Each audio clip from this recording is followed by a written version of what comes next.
হাতে আসে কিনা, কারণ যদি না আসে না তাহলে পুরো আমার নিজের বাসটা আমি নিজেই দেবো, কারণ কখনো যদি উড়ে গাছে চলে যায় না আমি ডাকলে হাতে আর আসবে না। আর ও যারা পাখি পোষে তারা হয়তো বুঝতে পারবে কিনা জানি না, ওদের মোমেন্টান একটু অন্যরকম লাগছে। দেখো আমি সবুজ পাখিটাকে যখন ছাড়বো, ছাড়ার পরে দেখো ওর মোমেন্টানটা অন্যদিকে, মানে ওদের টান নিয়ে উড়ে যাবে তাই। দেখো যারা পৌঁছবে তারা আই থিঙ্ক জানে, দেখছো কেমন করছে। তো ওই কারণে আমি আবার ওকে ধরতেই যাবো, কারণ ওর ভাবভঙ্গিমা আমার ভালো লাগছে না তাই। তো তারপরে আমি ধরে একটুখানি আবার আমার দিকে ফেরালাম, তারপর ডাকলাম যখন তখন আসলো। ঠিক আছে, যারা পাখি পোষে তারা বুঝে যাবে, এই মোমেন্টানগুলো বুঝলেই আই থিঙ্ক তোমার পাখি খুব কমই পালাবে।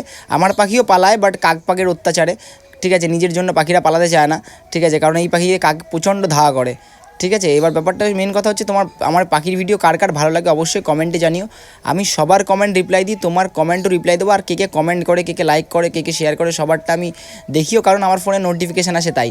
তো এইটুখানি বলে, যারা যারা আমাকে সাপোর্ট করো, যারা যারা আমাকে লাইক করো কমেন্ট, তাদেরকে থ্যাংক ইউ সো মাচ। আর আমি সবার কমেন্ট কিন্তু রিপ্লাই করি, সবচেয়ে বড় ব্যাপার এটাই। আর সবার কমেন্ট আমি দেখিও।